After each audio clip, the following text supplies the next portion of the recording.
এই স্যারের জন্য আপনি বিভিন্ন gold gold medallist university game all India university game তাই তো।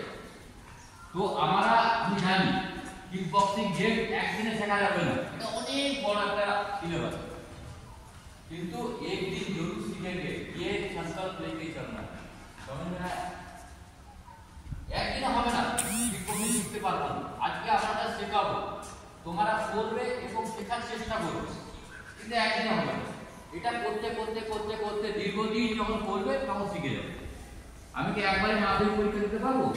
তার জন্য 1 2 3 4 5 6 7 8 9 তার করতে মানে 10 বছর লাগবে, পড়াশোনা করতে গেলে তবে আমি মাধ্যমিক পরীক্ষা আমি পাস করতে পারবো বা আমি বেস্ট হতে পারবো।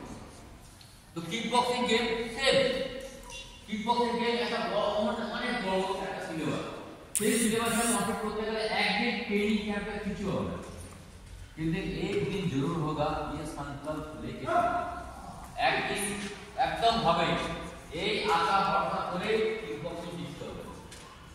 আমরা বেশিরভাগে দেখছি যে বক্সিং আমরা অনেকেই আমাদের মতো অনেকেই জানে না, তাই তো।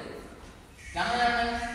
কারণ তোমরা চেষ্টা করনি কখনো বক্সিংটা কি এখন কিক দেখাতে বলি, সবাই কিক দেখাতে পারে, ভালো কিক দেখাতে পারে, আর কিকটাকে প্র্যাকটিস করবে। তো আমরা দীর্ঘদিন আমরা এত বছর বয়স আর তোমার 15, তো 8 এবং 15 এই যে বয়সটা কাটিয়ে যাওয়া, আমরা জীবনের সবচেয়ে বেশি কাজ পায়ে করি না হাতে করি? বেশিরভাগ কাজ কোন কাজ দ্বারাই করি, পায়ের মাধ্যমে না হাতের মাধ্যমে? কি মনে হয়? পায়ে তোমার পায়ে তোমার পায়ে। আমরা যে কোনো কাজ আমরা জল খাই পায়ের জল খেয়ে